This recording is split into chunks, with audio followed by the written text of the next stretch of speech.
Can I tell you how dumb I used to be? Yeah. Yeah. I was reading a bottle of Worcestershire sauce for the ingredients just to see if it was vegetarian, and I noticed that It's not, by the way. I can ruin that for you. No, some kinds are. Sorry, Hedvig, how should I be saying that? Worcester, I think. Worcester sauce, yes.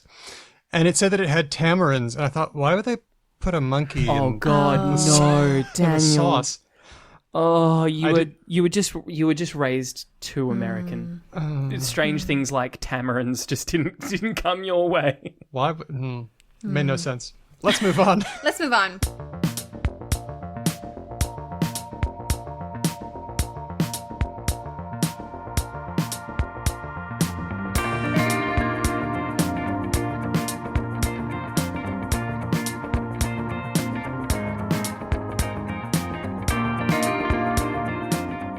Hello and welcome to this episode of Because Language, a podcast about linguistics, the science of language. I'm Daniel Midgley. Let's meet the team. If she's not at the absolute top of her game tonight, it's because she just got the Human 2.0 upgrade. It's Hedvig Hugard. Yes, I have my first AstraZeneca. And also, it's just like really hot here. And I don't know about you guys, but when it's hot, I just sort of melt into a puddle and I can't do anything. That's one of the symptoms of the Human 2.0 upgrade. Oh, okay. Well, Melting. maybe it's both at the same time. But I'm perkier today. It's been a few days. I'm looking up. I definitely don't have like flu. I don't have a fever. I'm good. I got mine coincidentally last week also on Tuesday. Congratulations. Thank you. And yes, I felt rubbish. Laying there burning in bed at night and thinking, Oh, really? I am so glad to have this feeling. I welcome this feeling. Hey, Hedvig, just apropos to like our previous shows, did you imagine the little sparkly emojis around Daniel's nothing just then? Because I totally did. Oh yeah, the sparkle star emoji. Like when you're saying something that's like kind of not sarcastic but kind of is. Rubbish. I felt like rubbish. Oh, yes, rubbish. Rubbish, I got the sparkles on. Yes, I did. Indeed, Oh, sorry, I indeed, said nothing, indeed. didn't I? Yeah. Speaking of people on the top of their game. Who's that guy? No, but I didn't get any of these like sickness type things. I did get just a full on migraine that I after, but I also get migraines like just like randomly anyway. So I have no idea. But Irrelevant. they also That's are only clear. for one day, so I'm good. He brings the knowledge of a linguist and combines it with the personality of a linguist. It's Ben Ainsley. How? What? How? Did you What? confuse our two introductions? confused, yeah. Like, my one job on the show is to be the not linguist. Yeah. You think you're not the linguist, Ben. Yes, this I agree with actually. No, I've shifted now. Ben, I think this is correct. Daniel's cluing onto something, which is that you have essentially got all the instincts and behaviors and like intuitions of linguists, but you are a bit more skeptical than that, and it's a pretty good combo. It is a good combo. I elect to take both of those statements as compliments. But I didn't Yes, say they which era of linguist I was talking about. Like, maybe I'm just like a real shifty Chomskyan, Worfian kind of... Yeah, that time. And not the cool kind of Chomskyan like on political issues, but like the bad kind on linguistic issues. Yeah. I was going to say that there are cool Chomskyans both on linguistics and politics, and there are bad on both. They're like, humans are mostly. I guess we all are. And we've got an extra special guest Yes, who we is do. substantially more better and linguistically than I am. Yes. It's Amanda Montell, the author of Word Slut and, more recently, Cultish. Amanda, thanks so much for joining us on the show.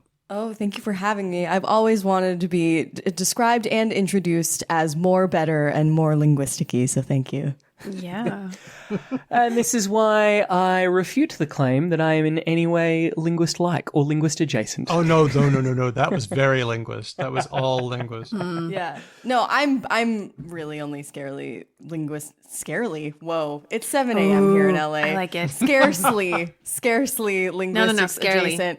Yeah, no, that was a Scarily, Freudian yeah. slip. That was a Freudian slip. It's a word of the week is what that is. What do we call Freudian slips when they should just be a thing? Yeah. Scarily is Yeah. great.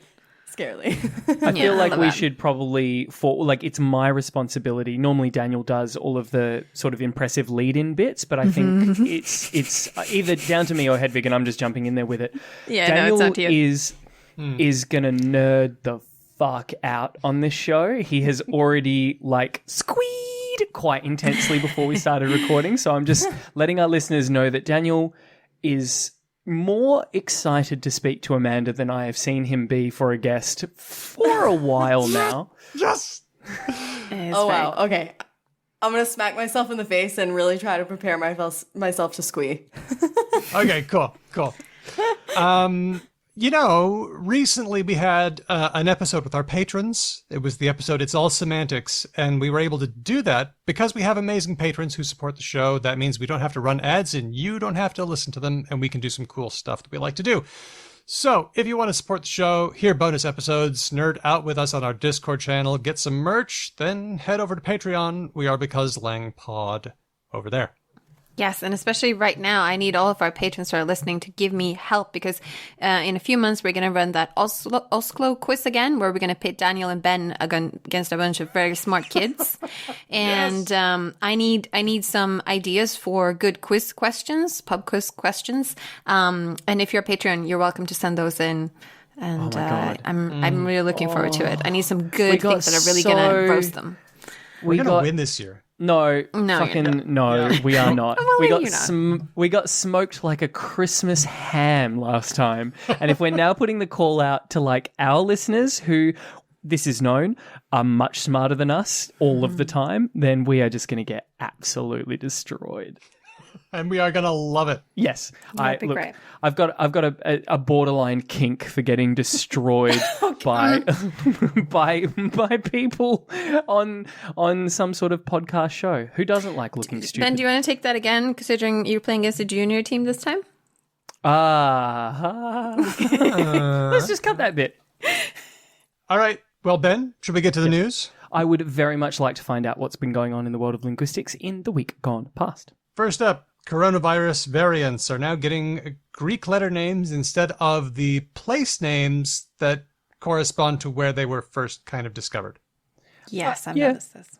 That seems like a thing that should happen, right? Like so that poor South Africa, the UK, India don't just continue to have like real awful branding for a while. Mm-hmm. I've noticed that it took a while for this to kick in. So at least in the Swedish news, they've been saying such and such. I forget now which one is which. Which one is the one that we used to call Indian? Delta. So they've started saying Delta, which was first discovered in India because no one remembers. Because I don't know. Maybe it'll take a while and people will, know it. I mean, for to be honest, when I hear news reporting, if they just say new mutation variant is more blah blah blah, I don't know if I always need to know which one's which. Is that me being a bad news person? I'd back you on that one. Like my epidemiological literacy is about as good as anyone else who isn't an epidemiologist. So when people say variant, I mostly tune out and my brain turns that into bad stuff. Yeah. Maybe we're lucky in that we don't have to, they're not so different or so much more virulent that we really need to know. Oh no, the Kappa variant. Sounds like a Robert Ludlum novel, right? Mm. Yeah, I think of, variant, right. When I think of a variant, really my brain just turns it into the word varietal so that I can then think about wine. Wait, wine? Yeah, like a grape varietal. yeah, the South African varietal. Yeah, exactly. I'm like, South African wine sounds delicious. I would love to partake in that and think about that instead of a disease. See, I turn it into Valorant because it's like video game adjacent. But a varietal is a kind of stage act. Sorry, no, Wait, is it? What? Like a cabaret is a kind of varietal. No, isn't it a variety show? That's a variety show. Yeah. All right, you guys picked variety show. A lot of Atlangers calls it varietal. I thought it was varietal. Yes. Okay. Oh, yeah, really? I will back Hedvig on this one. I've heard it called a varietal as well. Oh, well, I also do love the theater. Okay. Then Yeah, all good associations. We're covered either way. But, naming these things after Greek letters is probably better because we know that hate speech and hate crimes can follow when diseases are identified with the places that people come from. So, yeah, that's not great. Well, classically, the Spanish flu, not from Spain. Yeah. Not from Spain. Right? From, like, Kansas, I think? Yeah. It's not sure where this thing came from, but we do know that because Spain was more or less neutral in World War One, their press was just reporting everything without the blockades that other countries had. And so people got all the Spanish news and said, oh, guess it's a Spanish thing. There's a real bad Spanish flu. Yeah. Yep. Oh God, There that's we go. so bad. Yeah. However, the great part of this story was, and this is from Deborah Pickett on Twitter. She observed, here's the tweet. This is perhaps the best accidental language pun of all time. Here's the headline. COVID-19 variants to be given Greek alphabet names to avoid stigma. And I didn't get the joke. Oh, is it because stigma sounds like sigma? Stigma is actually a Greek letter, but as the name suggests, it's a combination of sigma and tau. It's the S and the T together. So stigma. Oh, and why does Yeah. that mean stigma? Sorry. It's a, like, you know how sometimes you'll see two F's written together or like two, like the AE digraph? Well, this is Yeah. S and T. Sometimes but- a thing. But why does I'm sorry, like TH is a common liturgy, which maybe is the word for this. Ligature. Okay. Oh yeah, liturgy is a religious thing. Ligature. We're just playing that game, aren't we? No. You're thinking of lemonade. You know? Yeah, but maybe for next time we can look up why the liturgy stigma means the semantics that stigma means, which means bad stuff associated with it. Yeah. I get the That's question weird. Hedwig's asking is like, why did that thing from the Greek alphabet turn out to mean really, really bad shit we don't talk about? And I also don't know any synonym for stigma. I just realized. Okay, well, now I'm looking up the etymology of stigma, the Oh bad no, we've feeling about derailed a so thing. badly. Okay, We're like okay. 13 minutes in. We can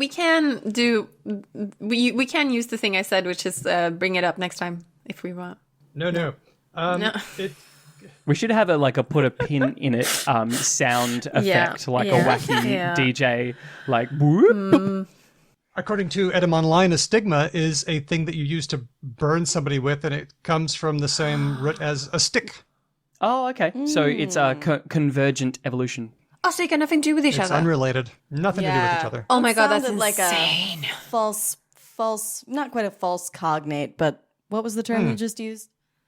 What did False I friend, say? yeah, false cognate. Because I was ready for him to say, and they used to burn in ST because You were a sheep state thief. treasure or something. Sheep thief, I like that. yeah, sheep thing. Well, I hope we don't get so far down the alphabet with these variants that we end up at stigma. That would be really, really bad. Yeah. Unless we're We're talking doing our about part. grapes. Yeah, true. Then it's a variant. Okay. Next. This is some work by Dr. Jacob Dunn and a team from Anglia Ruskin University, published in Behavioral Ecology and Sociobiology. We know that one thing that people do with language is they accommodate. They can talk like or even sometimes sound like somebody else if they're trying to bridge the social distance. But this is a study that shows that monkeys might be doing the same thing. It feels like we've had a lot of these stories, right? Where it's like, we identify our language-like thing that maybe some animals do too. And also specifically, we've heard the accents or dialects idea before. I think mole rats had dialects, and that made them kill each other because they're extremely xenophobic, apparently. Oh, don't whales have dialects? And that's why when you put random whales into a SeaWorld tank together, it's fucked up on many accounts, but they can't talk to each other or communicate because they don't speak the same whale language, and it's sad. I think with whale language, I think I'm pulling from my animal communication husband here, but they also have conventional songs that they learn. So like they have repertoires of songs, and if they're from a certain generation or place, which for all intents and purposes, we can talk about that as accents or dialects. Right. It's just musical. Yeah. They're just like, oh, I know everything from Hair, and the other one is like, oh, but I only know Phantom of the Opera, and Jesus Christ Superstar. Yeah. that's nothing happens. Right. That sounds like a nightmare from my theater kid days. It's like, no, I want to sing Rent today. It's like, no, we're singing Next to Normal today. Oh, God, the Rent faction. Here they come. Yeah, The Rent ones are the worst. Well, we have been burned by monkey accents before. We did an episode 191, Ape Accents, back in the Talk the Talk days. The story was that apes were moved from a zoo in the Netherlands to a zoo in Edinburgh, and they started grunting the way the Edinburgh apes did when they were offered apples. I remember that story. Long time ago. But then, I don't know if I reported on this bit, a response paper in Current Biology dismantled the results and the paper never recovered. They argued that the groups of apes sounded the same before and after, so there was no real difference between them. So what about this time? Well, this time it looks pretty good. There are pied tamarins, there are red-handed tamarins, and when they get in the same area, the red-handed tamarins accommodate. They start making the calls of their neighbors, but the pied tamarins don't do the same accommodation, which I thought was kind of interesting. I love it.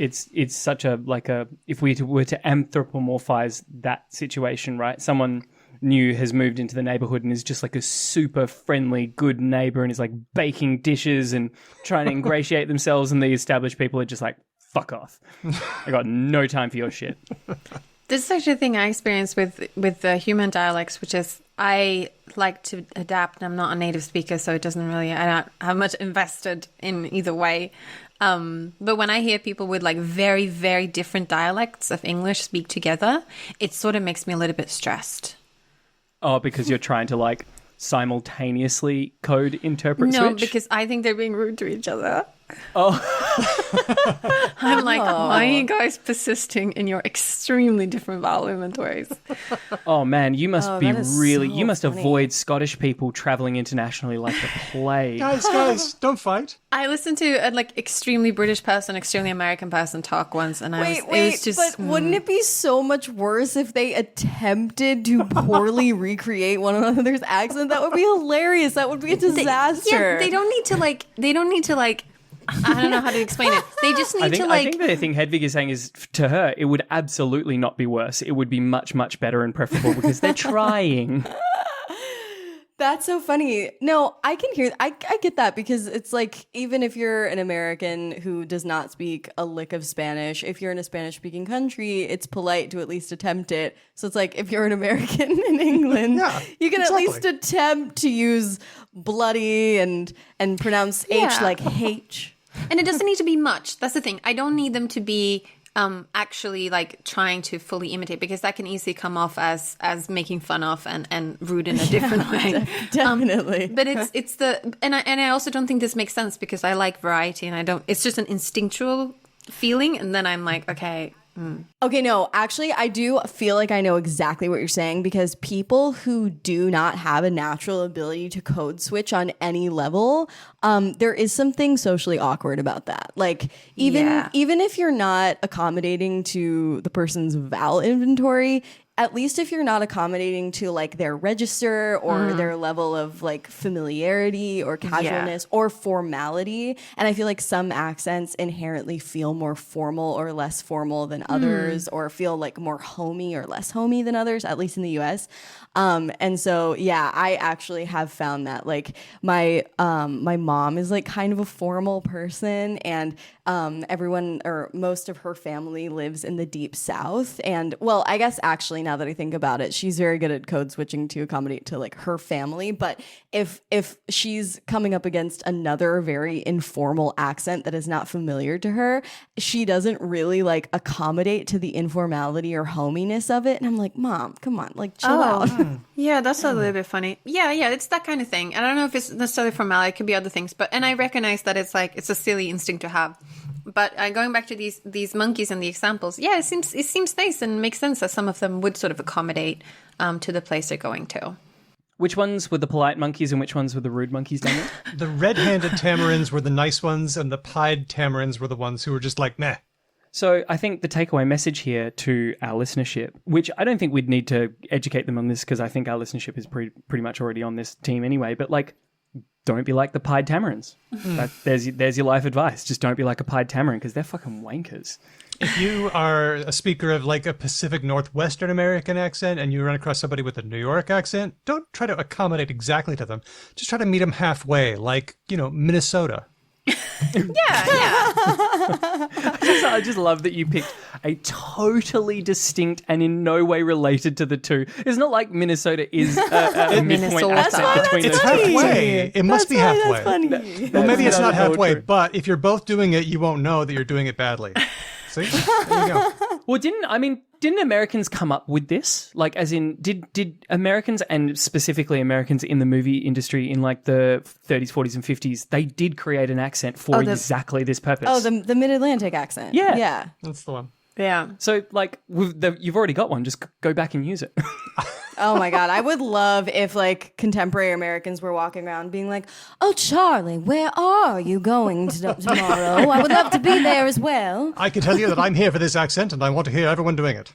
Yeah. Just everyone sounds like a newsreader sort of recounting propaganda-ish news from like D-Day. Our boys are fighting well on the beaches and they're going to have a great time. Yeah. That sounds like a cut for time SNL sketch. I have another suggestion that I think, considering that we're an Australian-based podcast, there are a lot of places in Australia where you speak the Indigenous language of the place that you are on physically. Which is one of the reasons why there's so much multilingualism in certain parts, because when you go visit your neighbor, you speak their language because you're in their place. And that actually happens with different languages. So instead of like all of us going into this Koine merge, maybe we should just honor the specific place we're in, which means that I now should try and get a German accent on my English, which I can try. It's going to happen. I reckon it's going to happen anyway, because Swedish and German are related languages, are they not? I already say cool. So I'm getting there. I'm getting there. That's very cool. Yeah. Do you refer to your phone as a handy, though? No. Oh, give it time. I also don't really talk to people much about phones. No, but surely when you have the option of Okay, referring to a right. phone as a handy, From now on, you would take it up. I'll start saying handy. Darling, where's my handy? Yeah. Smartphones aren't Shucks. handies. Oh, are they not? Where's- I don't think they are, but maybe somebody knows. Sorry. Oh. Oh. What's the next news? Research Elf on Twitter alerted us to this story. We all know about QAnon, the loose collection of conspiracy mongers that are ruining the joint. I just finished watching HBO's Into the Storm. Amanda, have you watched it yet? No, I'm kind of exhausted by cult documentaries at this point. Yes. Oh, very fair enough. Sorry. I listened to a podcast that sort of tried to backtrace QAnon's sort of foundation, and I feel like in the world of like sometimes food non-fiction storytelling, QAnon is like the most sometimes of sometimes foods. Like I feel like I'm done now for quite a while, because in ensconcing yourself in that world, you just feel gross. Yeah. Well, Research Elf hipped us to a piece on Medium by Jared Holt and Max Rizzuto from DFR Lab. That's the Digital Forensic Research Lab of the Atlantic Council. They study domestic terrorism. It looks like QAnon slogans have undergone a sudden drop in popularity on mainstream platforms, and no one knows why. It's just dropping off the map. Interesting. Well, we know sort of why, right? Because, well, should we listen to the interview with Jared Holt first? Yeah, I got the chance to talk to Jared. He's the resident fellow of DFR Lab. He researches domestic extremism. He's also the host of the Shitpost podcast. So I started off by finding out a little bit about what beliefs were core for QAnon. You know, at the core of the QAnon conspiracy theory is this belief that there is a network of satanic and nefarious people at the top of society around the world orchestrating its downfall, and that Trump and his inner circle are working to undo that network, and that, you know, someone in the Trump circle is logging on to anonymous image boards to share riddles that, once decoded, contain details of national security information regarding that supposed plan. It's pretty ridiculous, but it has unfortunately made a lot of ground in U.S. politics in the last couple years. And what can I say? Cults, it's fair to call it a cult. Cults can be pretty ridiculous sometimes, but we've always had them. They've always been with us. I think that's a pretty fair comparison. It might not be like a one-to-one, but there's certainly a lot of cultish elements to it. The way they use language is interesting. The drops are called crumbs, and people who pick up and massage the crumbs into a coherent narrative are called bakers. There's a whole thing. Yeah, they really have their own language that they use to communicate with each other. There's kind of like a in-group speak. So listeners to this show will know that there are lots of things that language, a shared vocabulary, can do for groups. It can help to build and maintain a sense of social identity. It can conceal the workings of the group for people who aren't in the know. Is there any benefit to the language of QAnon that maybe isn't so obvious?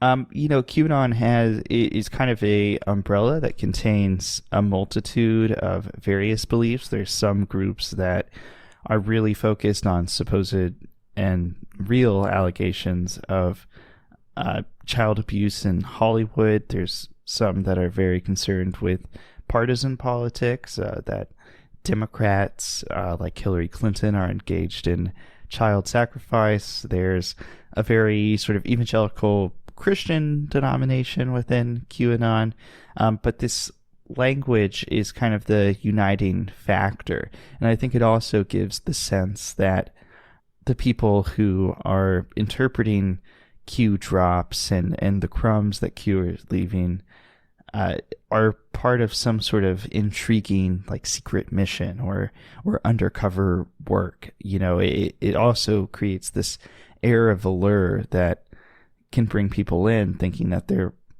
characters working in this larger movement to crack the code and solve this larger mystery. So tell us about what you did. You came to this project looking at the slogans they used. You were tracking their frequency over time. What exactly were you looking for and how? So what we did was we came up with, I think it was 13 slogans that are frequently deployed by QAnon believers. A lot of the language for those slogans comes straight out of the Q posts themselves. Things like "Where we go one, we go all," "The storm is upon us," "The Great Awakening."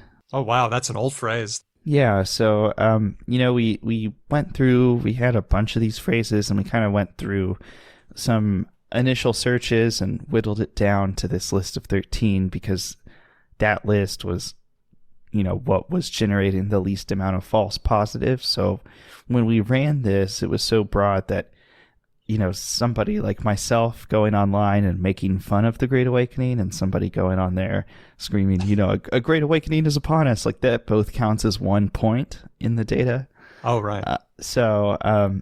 We chose these terms based on their unlikelihood to generate a significant amount of those, first category of points of people making fun of it or people reporting on it. So something so in-groupy that somebody else, a normie like me, wouldn't even know about it. Right. So, for example, there's a phrase that they use, "dark to light." Dark to light is so vague. It can be used in so many concepts. It could be used by somebody, dyeing clothing or something, so that's an example of something that we didn't use. But, and these phrases are also kind of what is thought of as part of the QAnon canon, at least like the OG canon.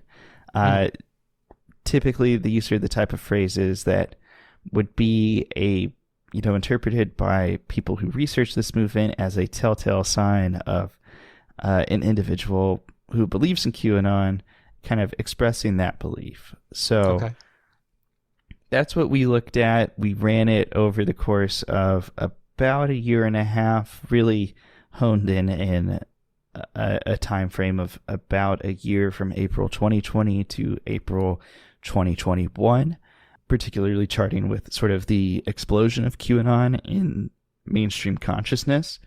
And we just wanted to see kind of these phrases and these catchphrases, how often they were occurring, how often people were posting them, and how that charted against different things that were happening in the news, things that were happening in the tech sphere, and things that were happening in QAnon world. And what did you find? We found that these phrases really sharply declined in recent months, particularly after the attack on the U.S. Capitol, when tech companies really ratcheted down and ramped up their moderation against QAnon. But it seemed to be declining even before then, starting at the end of the summer. Oh. Summer 2020 was a huge time for QAnon. That was a time where QAnon was able to kind of break out of its contagion of being a, uniquely Republican and uniquely pro-Trump phenomenon. And, you had the Save the Children movement going on at that time. And it was getting into communities that it normally didn't, and it was getting more mainstream attention and pickup, particularly over the summer of 2020 when there were racial justice protests in the U.S., and some of those protests were resulting in property destruction or violence. Trump's response there, threatening to send in the military to quell some of the more negative sides of protests, that excited them quite a bit and got them very active. You also had a pandemic, so people were online more often than they normally are. So, there's this whole host of factors that showed us a huge swell in the early part of summer 2020 that started to subside with some content moderation, and then, dwindled down to a low murmur after the Capitol attack. So why did it drop off a cliff? I mean, is it that it was all over? I know Facebook and Twitter were big homes to Q. Did it just go underground at that point? I know there's Parler and Gab. Yeah, so one thing I do need to say about the data set is that we didn't have a really comprehensive way to assess Telegram. There's not, a single data collection to run terms through or something. In the future, I'd like to take a look at QAnon on Telegram, but unfortunately those tools just aren't there yet. Yeah. But so there is like a gap in the data as far as alternative platforms. Telegram is like massive for QAnon channels, but we couldn't get, a really solid look at it. So we just ended up passing on it. Yeah. Okay. So there is kind of like a limit to what I can say, right? But there's a lot of different factors kind of all in the mix at once. On one hand, when some of the earlier actions and tech moderation was being announced, Q was urging people to quote unquote deploy camouflage. So this shared language that they had, and a lot of the language that we were looking at in this study, there was a trend for a while to intentionally misspell things, to, like, for example, they would write QAnon as C-U-E anon, or they would just use the number 17 to represent Q as the 17th letter of the alphabet.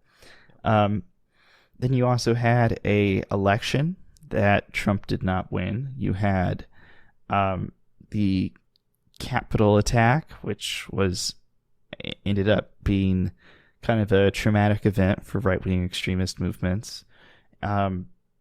Q stopped posting, hasn't posted in 6 or 7 months now.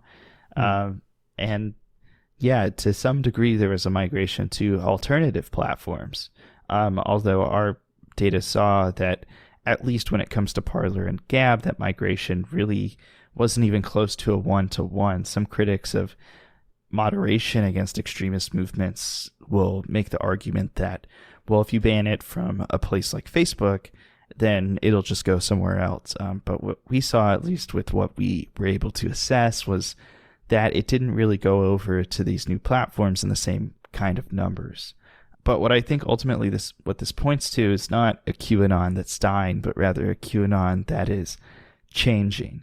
And the Trump era QAnon is kind of on the way out. This traditional way that we think about QAnon has to change, because the language is changing, the topics of conversation are changing, and even the sources of direction in the movement are changing.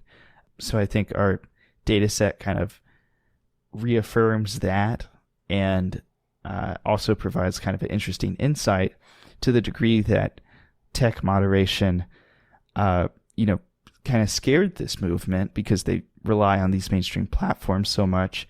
And then once the tech moderation started to take effect, really how effective it is. It reminds me of crime. Crime has dropped over the years. It's at a 40-year low, and people are trying to figure out why. And one answer is that crime is kind of opportunistic. If I leave a bicycle out there somewhere, somebody might steal a bicycle, even though they wouldn't have tried to steal a bicycle under normal circumstances. It was just there, and they did it. And now we're getting better at removing opportunities from potential criminals. Do you feel like if it's under people's noses on Facebook and Twitter, they'll go for it, but if it's not, they won't seek it out? I keep thinking of Donald Trump's blog, which he canned after 29 days, because people just weren't going there to find it. If it was out of their way, so it wasn't in their normal places, so it wasn't something they sought out. Do you think there's anything to that? Definitely. And, any extremist researcher or, member of government that is tasked with this will always tell you that we'd much rather have them underground than in public. This stuff is better in the shadows because it reaches less people. But yeah, it's this concept of friction, right?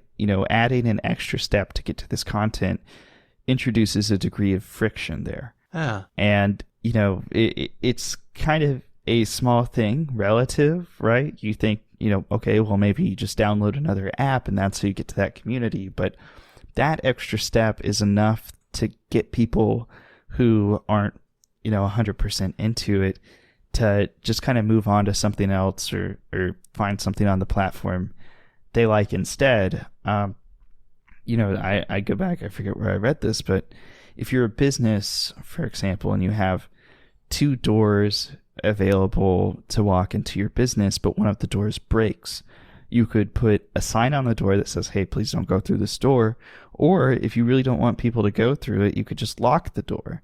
Or you could put, tape in front of the door, something like that. Now, somebody who really wants to go through that door could always smash right through it, right? But for enough people, if they go and they see the door is locked, they'll just go over to the next door.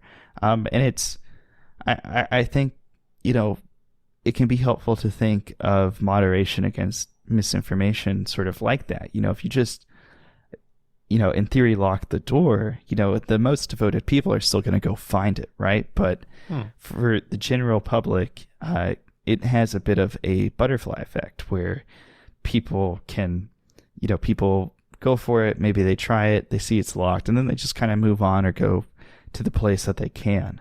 And that's sort of the broader trend in the group behavior. So I guess deplatforming works? Does this mean that platforms should be hard on misinformation and disinformation because it has a real effect? Well, I definitely think it has a real effect, and I would put an asterisk on deplatforming works because we have to be clear on what we think it does. Deplatforming does not solve any of the root societal or cultural issues that make people susceptible to beliefs like this. Deplatforming does not make the problem go away. But what it can do effectively is make it much more difficult for these movements to expand their reach.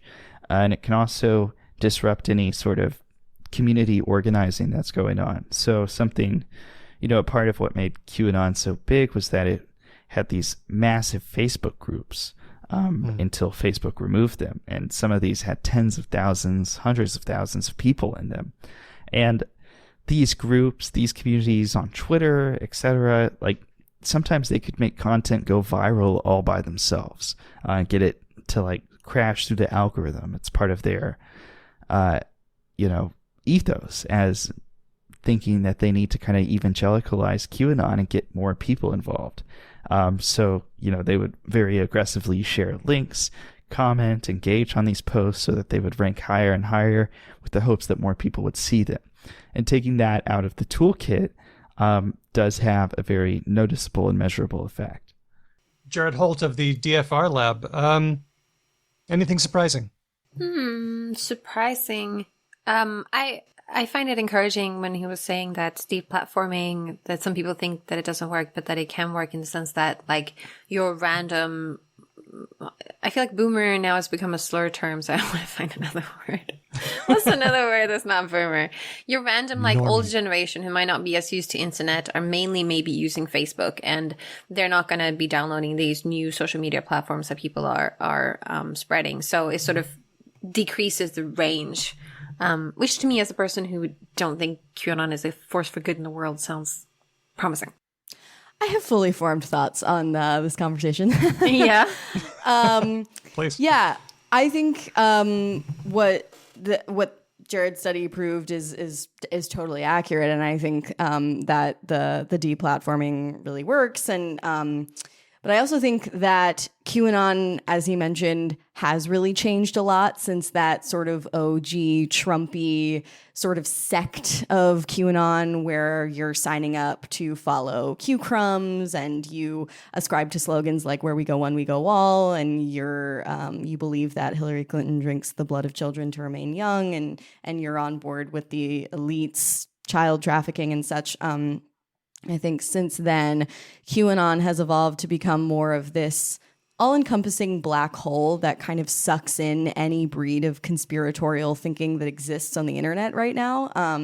And this is like a very conspiratorial time in general.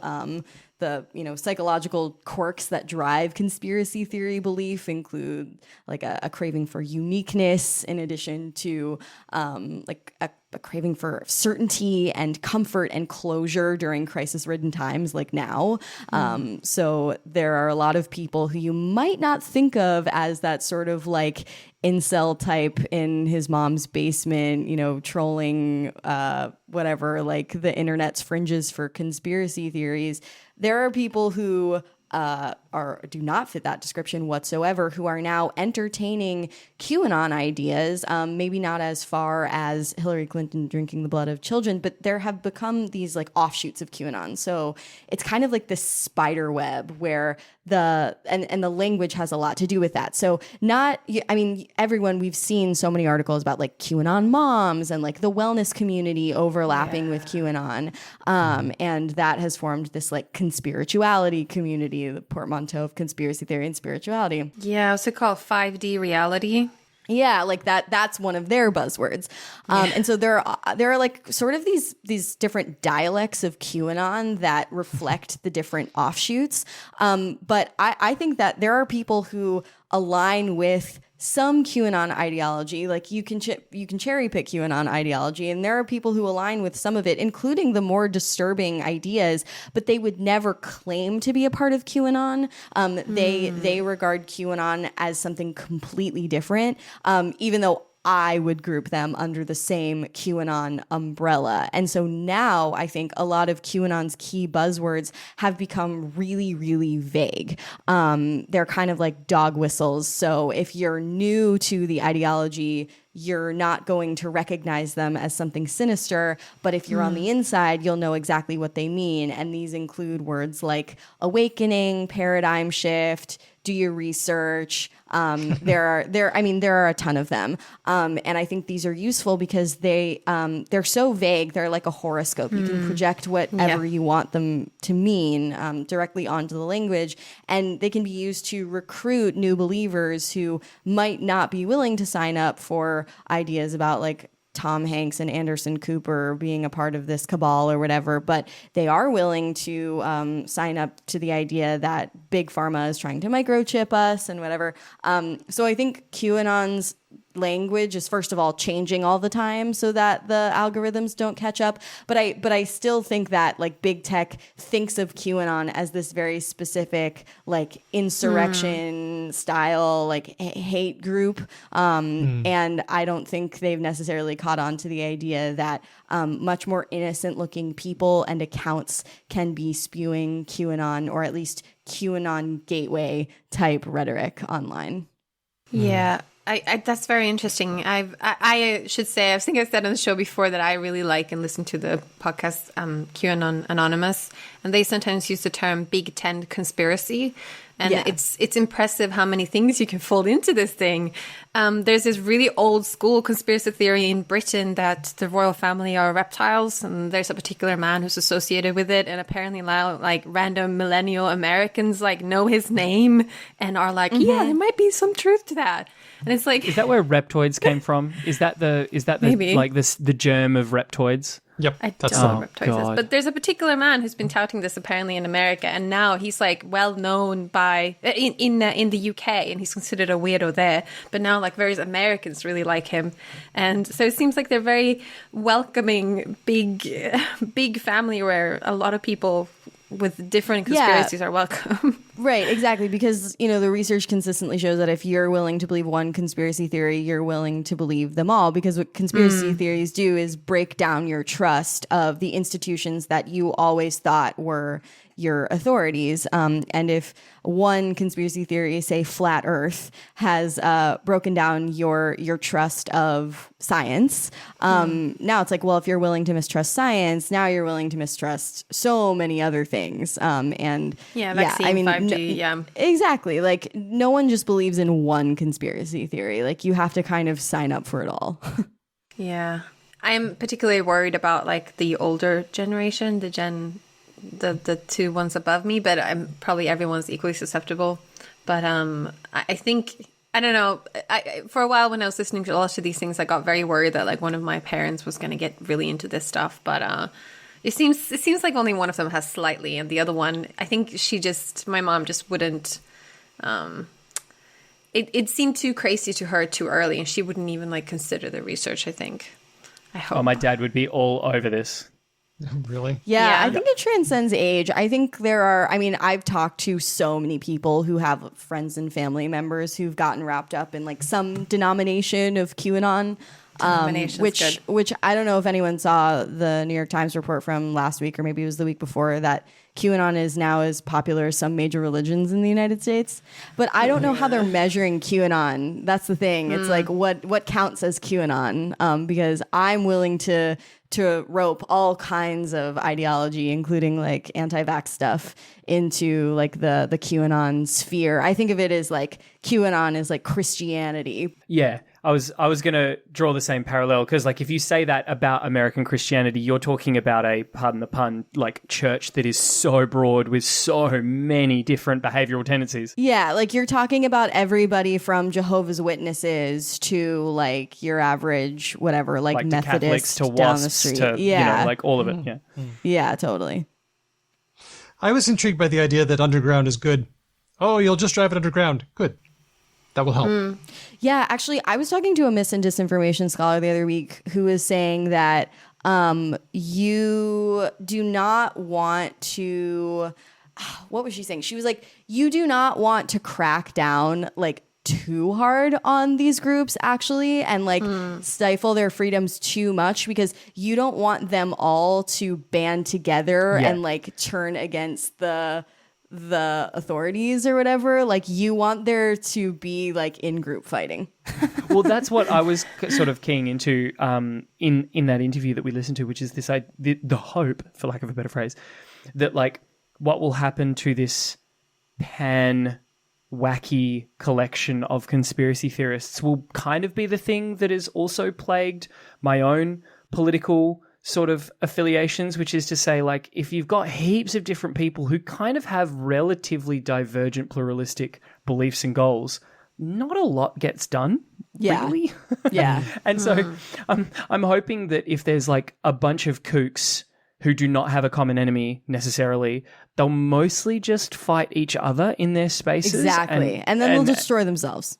Yeah. Or at least keep themselves busy and like the fuck out of my business. Yeah. Sounds great. Yeah. Thanks to Jared Holt of DFR Lab for that. Let's move on to our last item. The LSA, the Linguistic Society of America, in times past has been, shall we say, plagued by not great social media skills, but now they have announced that there's a new social media panel, and here they are. Jen Neese, Claire Bowern, Kendra Calhoun, Lisa Davidson, Megan Figueroa, Joe Freuwald, Kelly Wright, and Sonia Trewick. How many of these people have we had on our show? 2 or 3. Okay. I was going to be like, isn't that like all of them? Lisa Davidson was my college phonetics teacher. Oh, interesting. I think this is a great team. I'm super positive about this. It seems like earlier they were happy to hand the job off to any non-linguist intern who had time for it. And that meant that we had the LSA posting articles on Twitter about ancient indigenous languages or just whatever. And now it looks like the LSA will be an actual positive force for linguistics on the internet. Yay! Yeah, super It cool. really it feels like the statute of limitations have really sort of lapsed now on institutions being like wishy-washy on this shit. Like there was like maybe the last, I'm going to say maybe 6 years, large companies, non-governmental organizations, that kind of thing, kind of had like a bit of a grace period as it seemed like people were just kind of trying to figure out how to do better. But then it also seemed like the LSA really kind of nudged up against that, like the end of that period, and kind of kept going a bit too long when everyone else had figured out, oh, like the cool thing to do is just to be the most this instead of trying to please all sides. You just go in this direction and you go really hard and you make some old people fairly unhappy, and then everyone forgets about them and no one cares. And it feels like finally the LSA has kind of gone, maybe we'll do this thing that's working for everyone else and we'll do it too. It's good. Yeah, seems good. And also, it's a big increase in number, right? Because that was, how many people did you lose? 6, 7? And before, I don't think there was that many. It's like either. one unpaid intern. Yeah, I'm not sure. Maybe it's not an increase in number, but it sounds like that's a good idea as well. Well, here's to placing that difficult task in the hands of people who have the domain knowledge. That is pleasing. Yeah. Yeah, and that is respecting the issue, I think. Yeah, absolutely.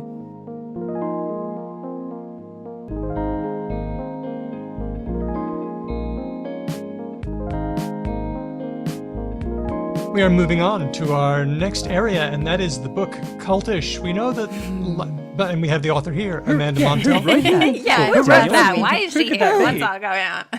This is what happens when I don't write my intros out completely.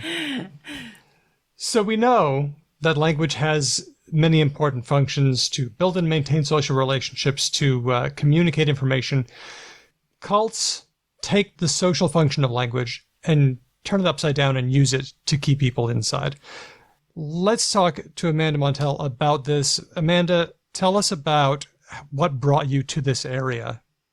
Yeah, well, my whole life I've been fascinated by fanatical fringe groups and metaphysical belief. My dad spent his teenage years in a sort of notorious cult called QAnon.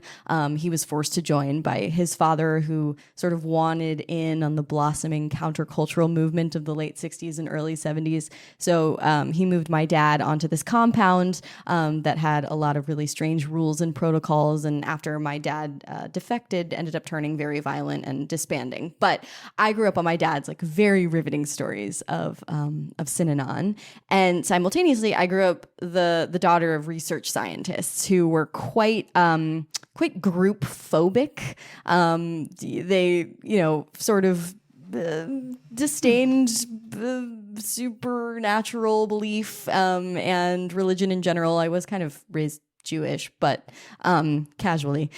And I was just always anthropologically really, really fascinated by ideologically bound fringe cliques, and was desperate to understand what motivates people to join and stay in extreme groups that might be called cults. And I never really saw a sharp distinction between, culturally accepted religion, cult culture. There seemed to be a lot of overlap, and the most exciting parts of my dad's QAnon stories to me were always the language parts, because QAnon had its own special vocabulary that everyone there would use to communicate with, buzzwords and thought-terminating cliches and special names. And I was always amazed by how effective that was at creating this world, this culture of shared understanding. And then as I went about my life, I would hear similar cult language, like similar QAnon style cult language showing up everywhere, from, politics to my theater camp to, all kinds of fanatical affiliations. And the idea to really turn this into a book arrived when I was talking to one of my friends who had just started going to AA, and she was, or Alcoholics Anonymous, and she had started talking to me about all the jargon. They have this robust canon of very clever, zingy jargon in AA that's used to, do everything that one of those groups need to do, create solidarity and instill ideology and make people feel like they're a part of something. And I was like, whoa, that language is so culty, but why? Like, what's behind that? Like, what is cult language and what can it do for better and for worse? I was like, I should write a book about that. yeah, definitely. And then you did. And then I did. So it sort of sounds to me like, because my first question was going to be the one you've pretty much already like torpedoed, which is like, what does the Venn diagram and all the circles look like between all of these different things that we call like a cult and culture and all that kind of stuff, or religion? Jargon. It sounds to me like it's more like what the picture you just put in my head is like one of those what do you call them? Like hue fading, like hue strips where you just sort of fade between all of the different colors. Yeah. Yeah, like a hued gradient strip kind of thing. And so like there's a certain midpoint where you can be like, yeah, this is a really strong red. This is like a real cult. Totally. Yeah. And then what's so interesting is that, well, first of all, there's no hard and fast definition for the word cult, and the history of the word cult really sheds light on that. Like, we think of it as having these really dark, sinister undertones, but only quite recently did the word cult become so negative. It's only really since like the Manson family murders of 1969 and the Jonestown massacre of 1978 that cult has become this nationwide symbol of fear. A little bit before then, the word was associated with like quacks and charlatans, but cults weren't really this like priority or this symbol that everybody understood. And even before that, cult was really just a sort of churchly classification, like sect or something like that. I was going to ask about that. Yeah. So. And then, of course, as soon as cults became scary in the 60s and 70s, they also became cool. So then you had words like cult following and cult classic enter the lexicon. And now, like, cult is sometimes used as like a marketing buzzword. You must buy this cult followed product, or like this cult classic film will change your life. And so it's invoked in such a vast array of contexts, and even like the religious scholars that I spoke to, or the cult experts that I spoke to, none of them could come up with a single unifying definition for the word cult. Many have tried. And there are a lot of scholars who don't even use the word because it's inherently pejorative. It's not specific enough. And that's why there are all these alternative phrases like fringe religions, alternative religions. Me, I just like calling these cultish groups. Yeah, maybe that's a good compromise. Yeah, I was going to ask about the religion stuff, because I've heard people say that Christianity is a Jewish cult. Have you guys ever heard that? The one that I've heard is that in both a cult and a religion, there's somebody at the top who knows that it's all fake. But in a religion, that person is dead. That person is dead. In a cult, that person is alive. Yes. There are a lot of these like idiomatic expressions to sort of distinguish the difference or the lack of a difference between cult and religion. Like the religious scholar Reza Aslan has said, the biggest joke in religious studies is cult plus time equals religion. And then I've heard a cheekier expression, a cult is like porn, you know it when you see it. But that what one's... I was going to ask was maybe more about this pre-Manson use of the term, where cult actually just meant maybe part of a religion. So the thing that I heard, like that Christianity is a Jewish cult, was supposed to be like a factual, like it's a sect, it's a part of, right, like a sect. And actually. In Belgium, in the French that they speak in Belgium, the word cult really does mean sect, and sect means cult. So there's been a lot, the words have evolved differently. Yeah, what does sect mean in English? Sect to me means like a denomination. Right, because in Swedish that's the same. But we sect means cult and cult means cult. Yeah, it's interesting. But the word cult has also just become like so sensational at this point that if you're invoking it in a sort of serious context, accusing something of being a cult, first of all, it's unspecific. It's like, what are you even talking about? Because it really just feels like a judgment. You can toss around the word cult to describe anything that you don't agree with. But actually, interestingly, as hard it is to define the word cult, scholars have been arguing for even longer about the definition of a religion. So it's not clear how to really classify any of these things, and that nebulousness is something that I address at length in the book. When we talk about the language of cults, it sounds like we're talking about two different kinds of things. One is a shared vocabulary that brings people together, as we've seen with QAnon, for example. Mm-hmm. But then the other side of the language used by cults is that of persuasion. The first part makes them feel all cozy because they're in a group, but the second part locks the exits. Yeah. By persuasion, by, as you mentioned, thought-terminating cliches. Am I covering the two areas here, or is there more I'm missing? Right. No, you're right there. So what cultish language works to do is to convert, to condition, and to coerce. And I'm leaning on the work of a religious scholar named Rebecca Moore here, who's written very interesting stuff about the brainwashing myth. How we take the word brainwashing really seriously, and it's the reasoning that the prevailing media and prevailing wisdom will give for why people end up in cults. Oh, they were brainwashed, but brainwashing is really just a metaphor, and it's this like pseudoscientific concept used to morally divide us a lot of the time. Like, oh, they were just brainwashed. No, you're brainwashed. But really what's going on are these methods of conversion, conditioning, and coercion that have a whole lot to do with language. So yeah, you need language at first to love bomb people, to make them feel special, to make them feel like they can have access to this exclusive wisdom that's going to solve the world's most urgent problems. And then you need language to condition them in order to get them on board with certain behaviors and rituals and with a certain like system of shared truths. And then you need language to coerce them, to get them to do things that seem totally at odds with their former selves, with their former ethics. And at a point, the language works to really help people brainwash themselves because at a point, all these ingrained human reasoning flaws kick in, like confirmation bias and sunk cost fallacy. And at a point, it becomes, so emotionally and psychologically awful, the idea that you've wound up in what others might call a cult, that you're going to do everything in your power not to accept that and to just believe what you want to believe. And language can work as a cue to help you really brainwash yourself. That's what the Mormon mission was like, honestly. I don't think it was even to bring other people in. I think it was to subject you to pressure from outside so that you could come up with excuses for the religion, and then you get good at doing that your whole life. Right. And then you run back to the safety of the group. Oh, finally, some people who understand me, the real understanders.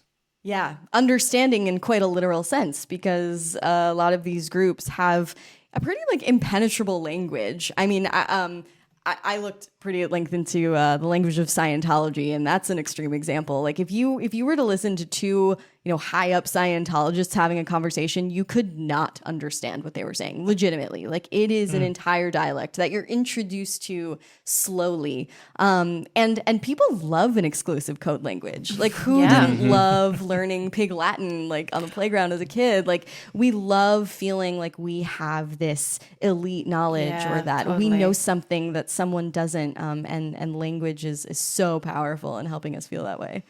I got to tell you guys, speaking of childhood games, there's a Swedish one where you just repeat a consonant and insert a vowel in between. So say a word. Fish. Fofissos. What? Yeah. Oh, you say fish. Every consonant. You can't say every consonant in the word and insert like a different vowel. Amanda, you're good at this. I recently found there's a whole podcast all in this language because some people are good at speaking it really fluently and understanding people. Oh, and there's that's a whole fun. podcast in it, and I listened to a full episode. And I was lying in bed, and my husband was like, "What is this?" And I was just like, "No, I just gotta concentrate a lot. I just gotta concentrate a lot." Steve really is doing the Lord's work putting up with a lot of sometimes in terms of being in a relationship with you, isn't he? He's just listening to a bizarrely bespoke, completely idiomatic code language so you can sleep better. No, I coerce my boyfriend into speaking the secret code language that we have together called Creeth, and every vowel is an E. All THs are S's, all S's are THs, and that the voicing applies. And then all B's are V's, all V's are B's, all P's are F's, and all F's are P's. This is terrible. Oh God. Oh. Can you say something? Yeah, like Ip I wir ging die Kintini zith Kimbir Thishin in Creeth it weed thind lig zith. Oh God, there's a whole intonation that goes with it as well. That was amazing. Thank you. I'm looking for new ways to weird out my husband. Oh, there's one great. for you. Yeah. If you can translate, please let us know on our Facebook page. And if you are a Swede, check out Rövarspråkspodden. I feel like somewhere in Hedvig's house, Steve has just like shivered. Like he doesn't know why he's shivered. He's just like, he was just sitting, drinking a cup of tea, probably out in the backyard, enjoying the sun, and he's just gone. I know. I'm sorry. I don't know. It must be because it's so early in the morning that I felt vulnerable enough to disclose that. I know, it was Thank lovely. you. Thank you so Thank much. you. Thank you. Tell me about what it was like meeting up with people who had left cult-like groups. Did you notice anything that made them seem, oh yeah, you're totally the type? Or is there no type? I think there is a type, but it's not the type that you might think. Our impression that most of us have of the type of person who would wind up in a cult is someone who's, desperate, disturbed, intellectually deficient, naive, really vulnerable. But really the through line was that everybody was just like extremely optimistic, like to a fault. A lot of the people that I talked to, ex members of the most notorious cults in all of history, Heaven's Gate, Jonestown, they reminded me of my like progressive young friends in LA. Like they were really bright, really service minded. They really wanted to help the world, and they really believed these pernicious leaders' messages that like they had the answers. So I talked to you. I know you brought up Stephen Hassan in like the show notes before we started recording, but I talked to him, and he's an ex-Mooney, so he used to recruit people to the Unification Church. So he knows a little bit, a little something about the type of person that this cult would go for. And it was not people who were disturbed or desperate, because those people were liable to break down quickly. They would put a lot of effort into recruiting people. And so they wanted people who were bright and idealistic and who had the mettle in order to stick out an experience that might not be so pleasant all the time. And so that was kind of the through line. And then there were, of course, things that made these people vulnerable. Like maybe they joined when they were fresh out of college and had stars in their eyes, or maybe they joined because they were feeling oppressed by their community or by, America at large. Cults are a very American thing. I've definitely learned over the course of writing this book, and also over the course of just like telling people that I wrote a book about cults. Americans' initial reaction is just like, oh my God, that's fascinating. I can't wait to read it. And people who like aren't familiar with American culture, who like didn't grow up here, are like, what? Like cults? Why? Just because, yeah, I don't know. I mean, I just like the history of cults in the United States and just our particular distinctly American tumult lends itself to these alternative like fringe belief systems. We just, we don't have a lot of support here. I wonder, given that what you said about Belgium, I wonder if you get much of a different response if you said sects or cults. Because, for example, all the cases I know of this kind of behavior in Sweden are all like they're all tied to a major religion directly. And then Right, in the same way the Mormons have that particularly wacky bigamist the FLDS. sort of like offshoot. there was when I was in middle school outside of my town of Uppsala, there was a small community where there was a certain denomination of the Pentecostal church. There was a certain how do you say instance Sect? of that church sect that got very culty, and there are actually murders. But that also always gets described as sect, usually. Like we wouldn't. But I think it's definitely would qualify as at least cultish in English. Yeah. Right. Yeah. Yeah.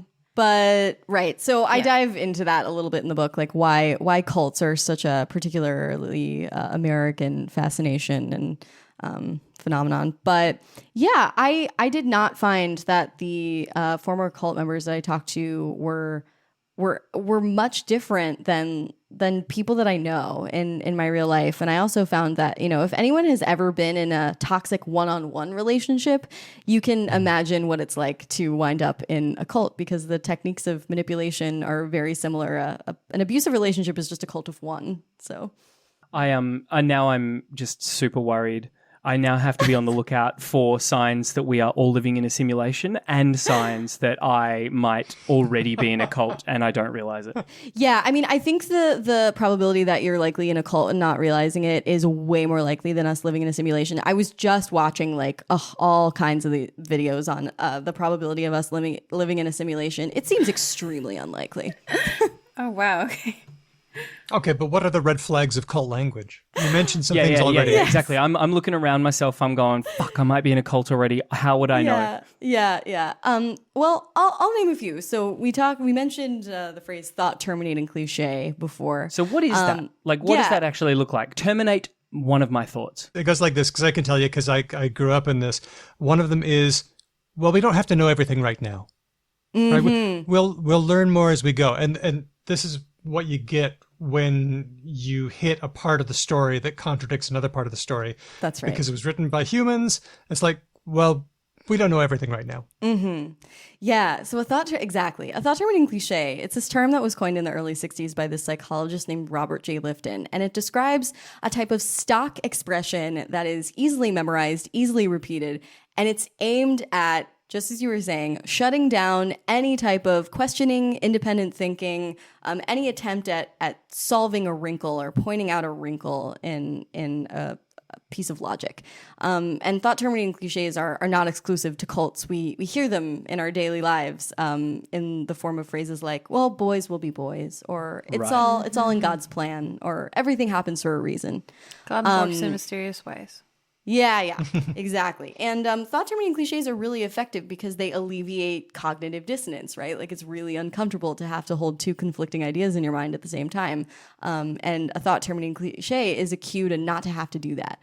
And so in a cultish group, let's say in a group like Nexium, you might hear a thought-terminating cliche come in the form of some sort of like new age platitude like, well, don't let yourself be ruled by fear. That's kind of a QAnon-esque one. Right. Or dismissing very valid concerns or anxieties or doubts as limiting beliefs. So you have these sort of, these like catchy stock phrases. In Synanon, the cult my dad was in, one you would hear all the time was act as if. And this was a cue. It's so spooky. If you disagreed with something that the leader there, Chuck Diederich, put in place, they would just say, act as if. And that meant act as if you support this and believe in it until you do, because Chuck is all knowing and Chuck is right. Right. So, yeah. Doubt your doubts. It's like the thing, you should bite a pen so you activate your smile muscles, because if you smile, you'll become happier. You guys heard that one? No? Yeah, I think fake it till you make it. Fake it till you make it. Yeah, exactly. Yeah, like specifically for happiness, this is a thing. Yeah. So if you're in a setting, whether it's like a startup or I don't know, an Instagram community, wherever you are, and you're just being like hit with thought terminating cliches every time you try to express dissent, that's a red flag. Any others besides thought terminating cliches? What else could we be watching out for? Oh, definitely. I mean, I describe another phenomenon in the book, loaded language. This is just, a phenomenon you see all over the place. Emotionally charged words that come in many forms, one of which, really fascinating, is when you take existing English words that have a meaning that everybody knows in everyday English, and you slowly and deliberately twist them to have a really emotionally charged cult-specific meaning.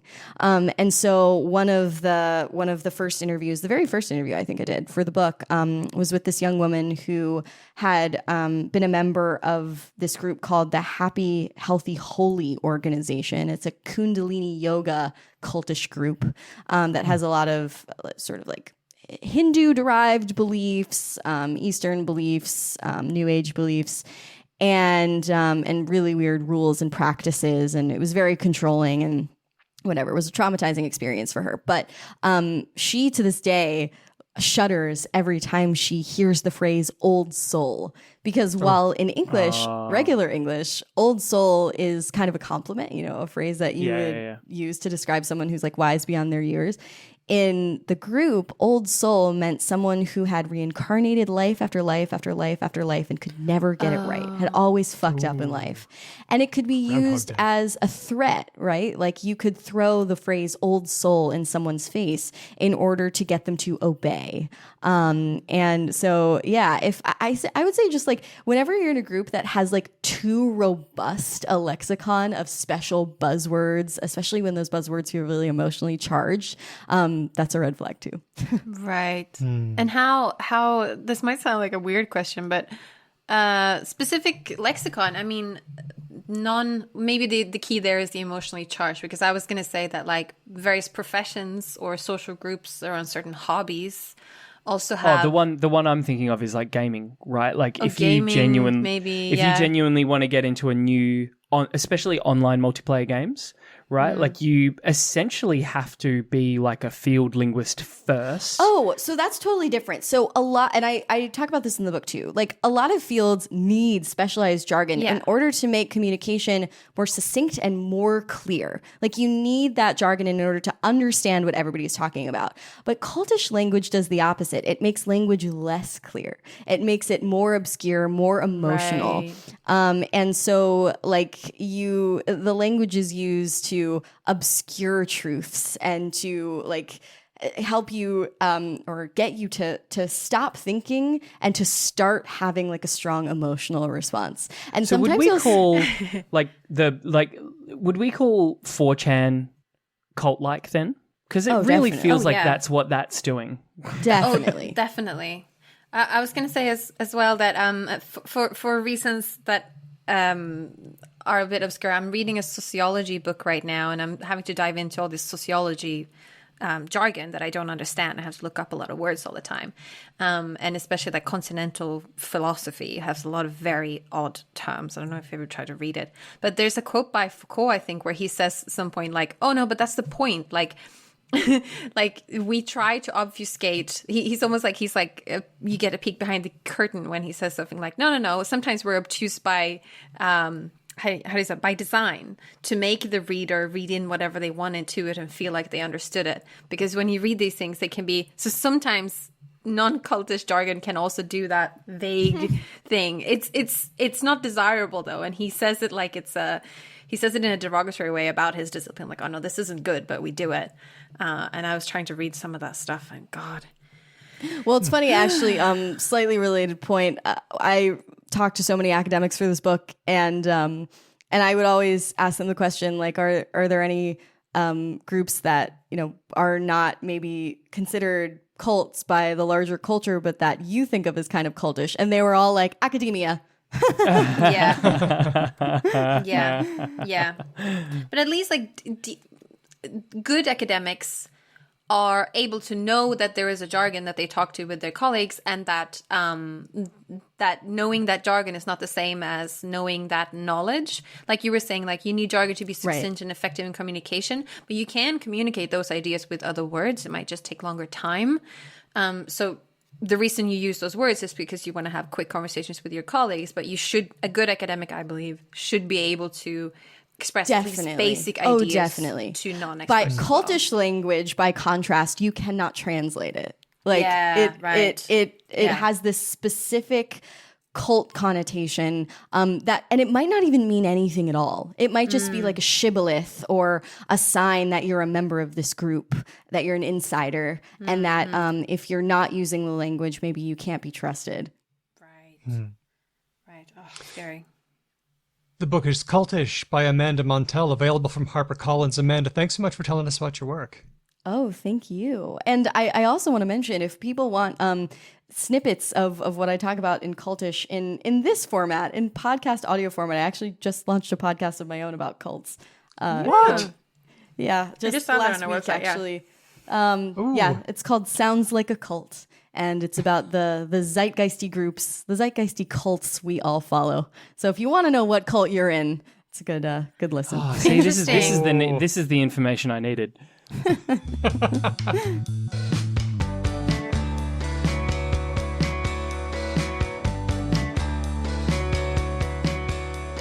Now we're to our favorite segment, the words of the week. Boy, this was a tough one because usually I go to the news to find items, words, breaking phrases. Here are all the things that did not give me a word of the week. Oh wow! So this is like the loser pile of like honorable mentions. Came up utterly empty. Naomi Osaka leaving the French Open, Netanyahu's potential ouster, the Melbourne lockdown, the Bitcoin conference, Dogecoin, Naomi Wolf's COVID truther meltdown and suspension from Twitter, and the Harvey Norman boycott. So like none of these things gave you a good word. Nothing. Amanda, help me out. You've already given us one, scarily. Scarily. I was thinking early this morning about the slang phrase, when something lives rent-free in your head. Oh man, hasn't Yes. TikTok just thrown that into the zeitgeist? Yep. Very Definitely. good. I like it. Yeah. Okay. Do you want to, maybe for people who aren't on TikTok or Twitter, do you want to explain what it means?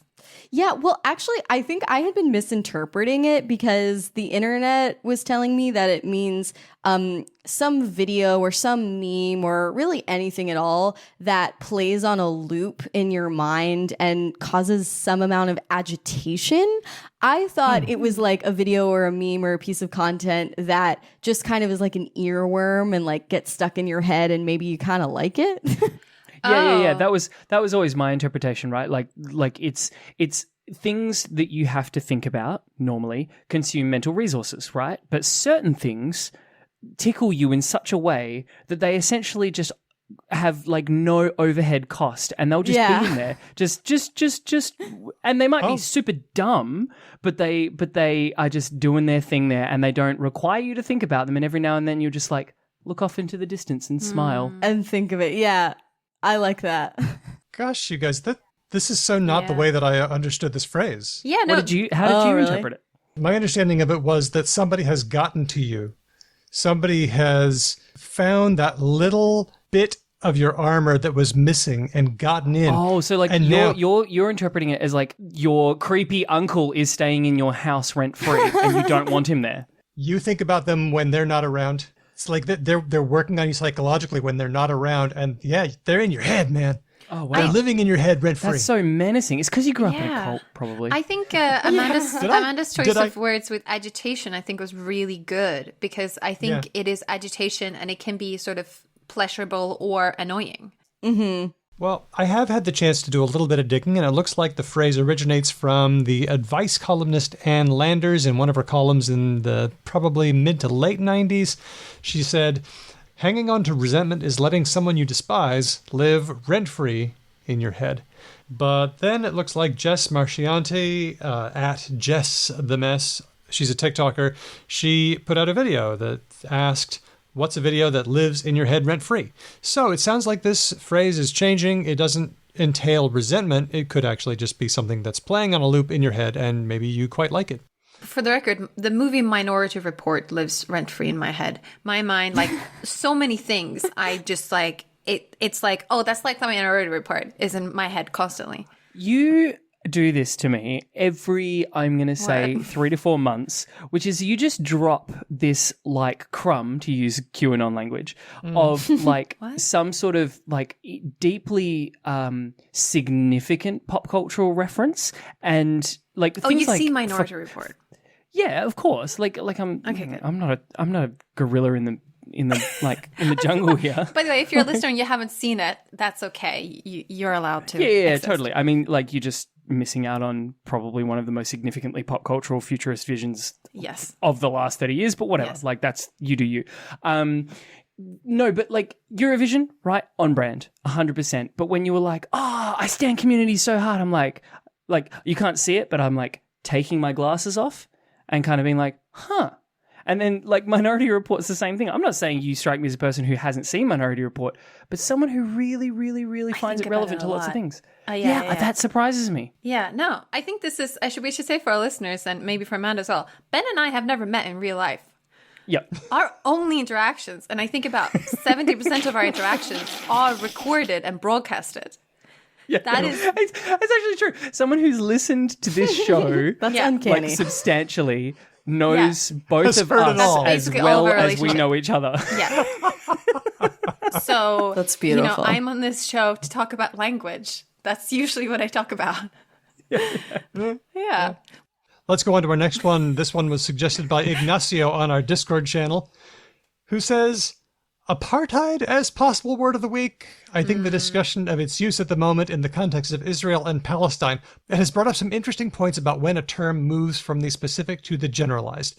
There has been a lot of people complaining that it can't be apartheid, because apartheid is the specific South African experience, and we should be saying apartheid-like state. Weird, pointless hair splitting, in my humble opinion. But also push back, saying that it has long been detached from that context and has specific legal definitions. Thanks, Ignacio. We don't usually wade into this conflict, but it sounds like a fun thing to do. We should totally do that. My super lukewarm take on this one is I would actually come down on the side of I think this gets to be South African, right? In the same way that when that awful person shot up a bunch of massage parlors in Atlanta, right? In the really nascent stages of that unfolding, right? There was a sort of an early push for a sort of kind of like an online hashtag of like Asian Lives Matter. And really quite quickly, a lot of people sort of went, no, basically. Like that's... like We're we going to get let somebody it. else have that Exactly. Like we get it 100% and something needs to be done here, but that kind of belongs to someone else. And given Right. how many decades, fucking centuries of just rampant, awful stuff went down in South Africa, it kind of feels to me like that gets to be theirs as well. I'm not saying, put it this way, if a Palestinian wants to use that word, I'm the last fucking person who's going to get in their face and be like, actually, I don't think it's appropriate that you use that word. But if like a random white person talking about it on the internet is like using that language, I might be inclined to go, I don't know if that's our word to use. Okay. I had the opposite sort of intuition about this word apartheid. That maybe it's just because I've always thought about it as broken down as to aparthood, like separation apartness hood, or whatever, yeah. apartness. And once you start doing that, I think it just means separation of people based on class or race or something. So I had heard it, I think, applied a lot of times outside of South African context. So I thought it came quite natural, but yeah.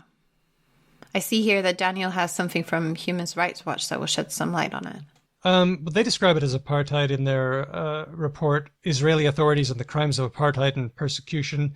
I'll just quote, in certain areas, as described in this report, these deprivations are so severe that they amount to the crimes against humanity of apartheid and persecution. So Human Rights Watch thinks that this is an apartheid situation or an apartheid-like situation.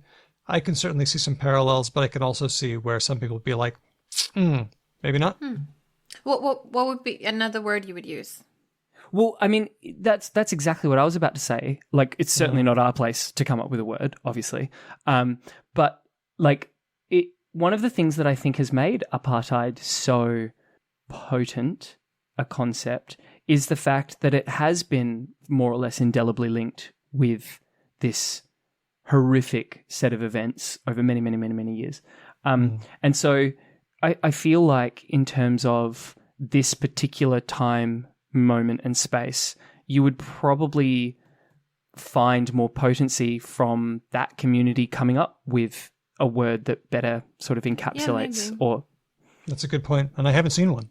And because that way there would be no fuzziness over what people would be talking about either. Does that make sense? Right? Like Yeah. you would have, like it would be quintessentially locked down to that situation, and it would come to mean, much as apartheid did over, all through the 70s, 80s, and 90s, it would come to mean unquestionably like a certain set of crimes and violations and terror, but for like a different situation. Okay, so we need to find what Palestinian folks are calling the situation. And you know what? Like I'm not Palestinian. So if they settle on apartheid, well then, go for it. Then semantic extension. Yep. Okay, good. This one was suggested by the Sandman on Twitter. It's about a way that racism got into policy in sports. So football players have an unfortunate tendency for brain injury, and many retired football players with dementia have had to file claims with the NFL, the National Football League, in the States. Now, this means that they had to show that their cognitive functioning was impaired. But if they were black, the NFL had a practice called, here it is, race norming. I could not believe this when I read this. What it said was, well, we don't really know if your brain functioning has really been impaired because you're black. Black people don't have very good cognitive functioning in the first place, so we got no idea. Wow. Yeah. My jaw dropped. It was breathtaking. Seems that about 2,000 NFL retirees have filed dementia claims. Fewer than 600 have received awards, and the bulk of the people who are NFL retirees are black. So there's a lot of black folks getting excluded. The NFL has agreed to stop race norming when it assesses who should get damage claims, and they've agreed to a $1 billion payout. My God. I mean... 2021. Yeah, that's the thing. Yeah, I don't know what to say about it. It's so crazy. I didn't know that kind of thing was still going on. And yeah. It makes you wonder if it goes on somewhere else. If this, because when I saw it popping up, this term race norming, I was like, I'm not even sure I understand what that means. And then when I understood it, I was like, oh, right. I guess my thought is that structural racism takes many forms, and some of them just seem really unbelievable to some of us because we haven't experienced them over and over and over again firsthand. Yeah, I'm just speechless. Like that. Yeah. That floored me. Insane. I can't. What do you say to that? Other than the fact that that's fucking appalling, and we should probably burn the NFL to the ground. Maybe. I don't know. Oh, for many reasons. Yeah. Okay. Let's go on to our last one. This one's more fun. Suggested by Diego on Patreon. We've been talking about revenge things like... How many revenge... Obviously revenge porn, unfortunately, but there are some nicer ones. The revenge dress with Princess Diana. What else? Revenge bedtime procrastination. Yeah, one of my favorites. Revenge bod. Revenge bod. Oh, I haven't heard that one, but I can automatically tell what it is. Yeah, exactly. You get dumped by someone and then you work very hard on your physical appearance to make them feel bad for dumping you. That's the one. Yeah. You might even be listening to a revenge anthem when you're working out. Oh, yeah. Yep. Okay. Well, this is one from Diego on Patreon. Hello, I just heard this on the news, but I think it's been around since at least April 2020, pertaining to post-pandemic shopping, revenge spending. Oh, yeah. Okay. Or revenge buying. This one, I don't know what it is. What is it? Well, any guesses? I can guess. Amanda, do you want to take a stab? Revenge spending. Yeah. That is when you break up with someone and no, that's retail therapy. Revenge spending. Oh, that's when you have someone's credit card information and spend their money for Not revenge. exactly. Can I take a run at this? Or Hedvig, do you want to have a go? I have a guess, which is you have a bad experience with one company, so you buy products a lot from another company to like shift the balance. Wow, lots of creative answers. Okay, Ben? I reckon I've got this, right? Like, I don't know this. I haven't read this on the sheet or anything, but I feel pretty confident I'm going to take this one. It is when you have been in lockdown for a while. You haven't spent a bunch of money because you've been in fucking lockdown, and lockdown lifts, and you just go nuts with this sort of probably modest surplus of cash that you may have saved in the period that you've been locked up. If you haven't spent them on stocks already. Yeah. Ding. Yes. That's right, Ben. Oh, wait. So got what is the you're taking revenge on just like the world? Exactly. You're taking revenge on circumstance. Revenge on Got COVID. it. Revenge on lockdown. That doesn't seem like that doesn't seem like revenge. I think mine and Amanda's ideas were more like Revenge revenge-y. oriented. Yeah, this one just seems like bottled up Revenge-y. something. Yeah. Pent up, I think, is Pent what up. we're looking There for. we go. Yeah. Yeah. This would more be like tension spending. Yeah. Well, I like how revenge is showing a bit of movement in this way. Or like angst spending. Pent up spending antsiness. Yeah. As a retail therapist, I know how this feels. Oh my goodness. You and I it's could not real. be more different. We are so different. I just go to the store and it makes me feel happy. I go to the mall and Oh. I am different in different stores, and my husband is. We are complementary. we get happy from different stores. No, that's So- the worst. really? That's the worst circumstance. It That's is what the you worst. don't want. Oh my gosh. Because nowhere's safe. We were in one of those, JB Hi-Fi type, kitchen appliances and audio appliances and lots of appliances, and I was happy for maybe 20 minutes, and he was happy for like an hour. I had to go sit down somewhere else. Well, rent-free in one's head, scarily, apartheid, race norming, and revenge spending are words of the week. Let's have just some quick comments. Last week we had our annual Eurovision report from Hedvig. Thank you very much. I enjoyed it. This was a comment from Alessio on Twitter. Hiya, just listening to the latest episode and wanted to clarify that Måneskin, Måneskin, which I think. Måneskin? Yeah. I'm giving it a ch. It's not a ch. It's a ch. Say, try me again, Hedvig. I think, I'm not Danish. Måneskin or Måneskin or some. Yeah, Måneskin, surely. Yeah. Which was we wondered, why does the Italian band have an O in its name? Alessio says Måneskin uses a Danish word because one of the band members is half Danish. And one day, while brainstorming band names, they started asking her to list random Danish words, and they all liked that one. And that's how an Italian band ended up with a Danish name. Yeah. Yeah, I think we figured out during the show that it was Danish, but I didn't know the particular origin story. But that's really cool. Thank you, Alessio. Yes, I mentioned that we talked about whistle register, and I said women can do it, men can't. Aristemo on Discord says men are very much so capable of singing in whistle register. It's just neglected and underdeveloped in the modern Western tradition in much the same way falsetto is, despite how ubiquitous falsetto is among chart-topping singers. Yeah, I think The Weeknd often does falsetto, or at least Yeah, like head definitely. voice. Ever heard a countertenor? It's quite striking.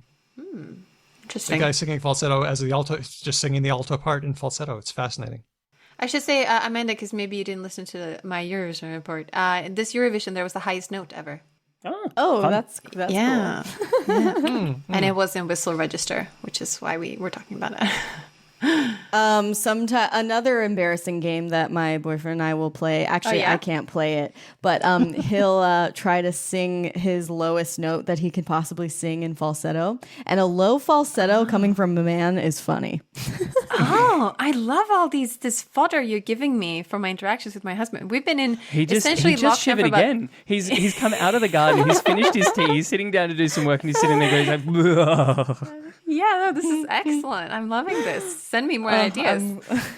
I will. I have so many annoying little games I can share with you. Oh, amazing. I love it. I gotta just get this comment from Dermot on Patreon. I was glad to hear Hedvig's summary of the Eurovision from a language perspective. I noticed a lot more non-English being used by presenters also, since it seems Hedvig didn't also watch the semifinals. I didn't. I'm sorry. I'm not a good Eurovision person. I would advise she checks out the only non-English Scandi entry, Denmark's Fyr og Flamme. I enjoyed it immensely, and I imagine she would too. Ah, very good. Yeah, Denmark often has very strong entries, and Fyr og Flamme sounds like it means fire and flame. So that sounds cool. Yeah. Thank you. Andrew on YouTube commenting on our anti-Garamond court case says, I don't believe it's a pedantry thing. Having clerked for judges, I believe the issue is about ease of reading. Judges read a lot and tend to be on the elderly end of the age spectrum. Most judges still read briefs that are printed on paper, and I believe serif fonts with typical kerning are easier on the eyes when on paper. Also, I don't think it's about attorneys trying to squeeze in more words into a brief. Most courts now use word limits rather than page limits because counting words is quick and easy when software does it for you. Okay. So it's not, they are doing a smart, because we were saying like, oh, why aren't they doing like word counts? But it's about ease of reading. Oh, that makes a lot of sense. That's a good point. I've always heard that things are easier to read when you're used to them, but I can see how Garamond with its low X height would be a little tricky for older eyes, now that I'm getting them. Okay. Stefan on Facebook, hey, could someone pass on to Ben that Abadesi Shank are from Wexford, Ireland, not Scotland? Great band, though. Good taste, Ben. Damn it. Thank you so much for fixing that. I did know that, and for some reason I just did the thing of confusing the two places because I'm a numpty. Thank you, Stefan. Thanks also to all the people who told us that the movie Ben has been looking for about the Chinese man who learns Irish so he can go to talk to everyone, and then he finds that Ireland's full of English monolinguals. About 70 people told us the name of the movie is Yu Ming is Anam Dom. My name is Yu Ming. Yes, I'm going to go that watch means, this. oh my God, I know what that actually means because I took a semester of Irish in What college. Hey! does it mean, my Oh, name? that just means so-and-so is my name. Okay, yeah, fair enough. My name is Yu Ming. We'll have a link to that on our blog. I am going to watch that, and I'm going to bring a review. In the same way that Hedvig did a Eurovision review, I'm going to bring a review of that film. Yes, Very love good. it. Amanda Montell, it's been great to have you on the show. Thank you for having me. I hope I bantered okay in the end there. Yeah, you did did great. very well, especially giving me fodder to tease my husband. Love it. Oh yeah, that's my pleasure.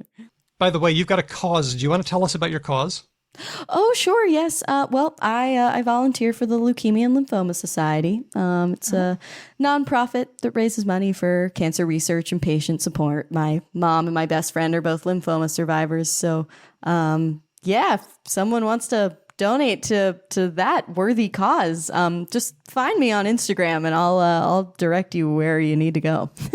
Or you can head over to our blog, Because Language, because we're going to put a link. We were very pleased to donate on behalf of Amanda for this episode. So if you want to donate too, link on our blog page for this episode, episode 29, Cultish. That's on becauselanguage.com. And please go buy Cultish. Oh, thank you.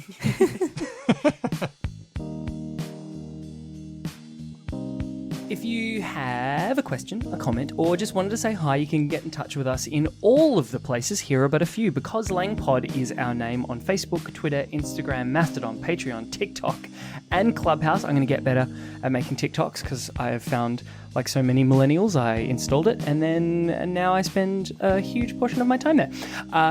If, however, you would like to send us the most old-fashioned of missives, you can, of course, send us an email, hello@becauselanguage.com. If you want to help the show out, there's two things you can do. I'm going to leave one of those things for Hedvig to tell you about, but the other thing you can do is that you can big up us. You could give us a review, you could tell your friends about us. Here is a review from one of the best named people ever, Elspeth. Her review is titled, "This is my favourite podcast by far, 5 stars. The 3 co-hosts, 2 linguists, Daniel and Hedvig, and the far from everyman teacher, Ben," I didn't say that, that was her, that wasn't me, "play off each other wonderfully, full of humour, self-deprecation and wild tangents. Through it all, you learn a lot about linguistics and how people communicate. They are on just about every possible social media and pay attention to all of them. I mostly interact on their Discord channel and it's great to be able to ask questions, answer questions, or just have a random discussion. The combination of humour and learning works wonderfully and has helped to keep me sane." What a great love review, that. Elspeth. Thank you so very, very much, except for the bit where you spoke positively about me. Don't ever do that again.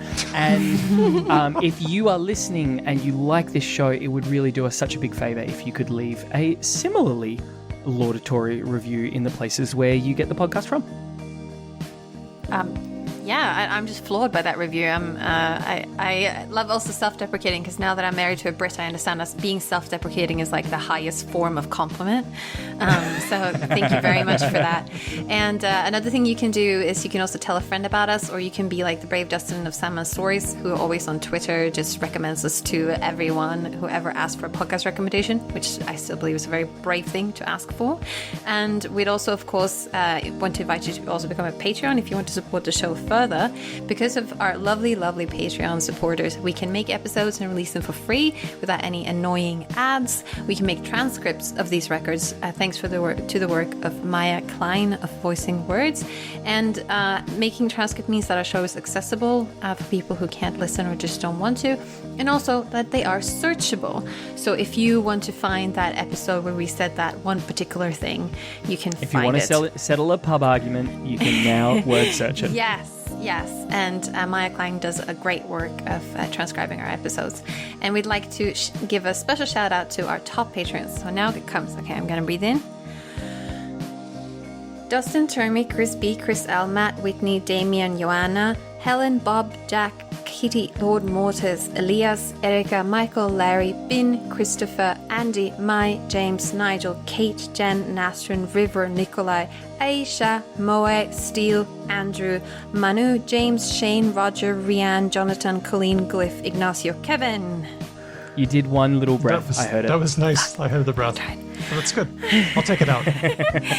Yes, I'll fix it in post. Yes, super.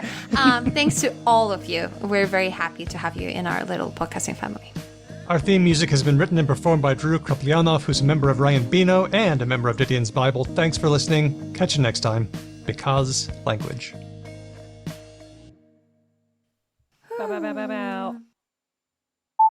You're not hearing anything funny from me. No, but if I were, I could take it out with noise reduction because I am a magician on audio.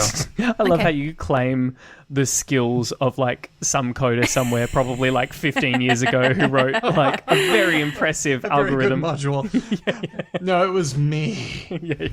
I am the worker of the magic. I got one more question. QAnon was able to get some traction on Facebook and on Twitter. There was one place that they never really did get any traction at all, and that's Reddit. What was going on there? Why did it have such a hard time on Reddit? Reddit, their model of content moderation is quite a bit different. It's community-based, and I think that, it's kind of a better way to do content moderation, in my opinion. The Reddit, Reddit is an umbrella for, thousands and thousands of these smaller communities that all kind of feed into the main, homepage feed. But, for the most part, Reddit is like very aware of what's going on its platforms.